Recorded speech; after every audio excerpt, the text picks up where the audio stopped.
Bonsoir, j'espère que vous allez bien. Alors, je vois beaucoup de gens qui disent que ouais, Lucas Chevalier doit quitter le club, etc. Je vois que Zabarni se fait défoncer. En fait, les deux, c'est devenu des cibles dans la commu PSG, etc. Moi, je vous dis quelque chose. Ils vont réussir au PSG. Que vous le vouliez ou non, moi, je pense qu'ils vont réussir au PSG. Et je continuerai à les soutenir jusqu'au bout. Ça ne m'empêche pas d'être objectif sur le fait que oui, Zabarni et Chevalier, c'est pas ouf.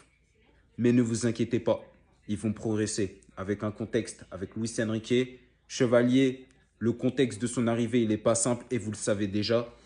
Zabarni, voilà, il arrive, etc. Les deux, ils découvrent la pression d'un grand club et surtout quand on sait au PSG à quel point il n'y a pas de demi-mesure, que ce soit au niveau des médias et des supporters, et qu'on réclame tout de suite.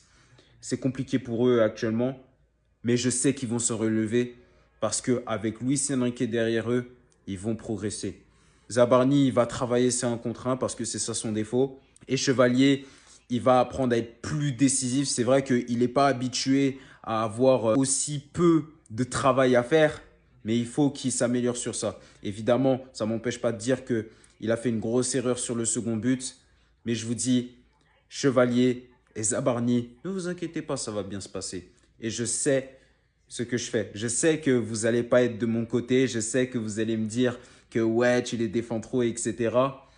Mais quand je vois que ça demande à ce que Lucas Chevalier quitte le club, c'était pareil avec Lee Kangin et Warren Zaïre-Emery. Enfin, surtout avec Lee Kangin. Alors que j'ai dit non, parce que Luis Enrique, il va dire qu'il n'est pas d'accord. C'est Luis Enrique qui décide. Il sait ce qu'il fait.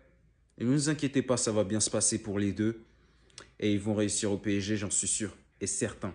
Ah oui, j'ai oublié de dire, c'est compliqué de s'intégrer dans le PSG sous les Enrique parce que ça demande beaucoup d'automatisme. Alors dans le cas de Gvara, c'est différent parce que lui c'est très rapide. Mais par exemple, on a vu avec Désiré Doué, ça a été compliqué ses débuts. Jusqu'à la mi-décembre 2024, il a commencé à devenir très bon. Et deuxième chose, arrêtez la réécriture sur Gigio Donnarumma parce que sur 4 ans, il a été bon sur 6 mois. Et encore, c'est même pas 6 mois, c'est 3, 4, 5 mois qu'il a été bon avec le Paris Saint-Germain. Donc arrêtez cette réécriture avec Donnarumma. En tout cas, je vous souhaite une bonne soirée et sur ce, ciao ciao.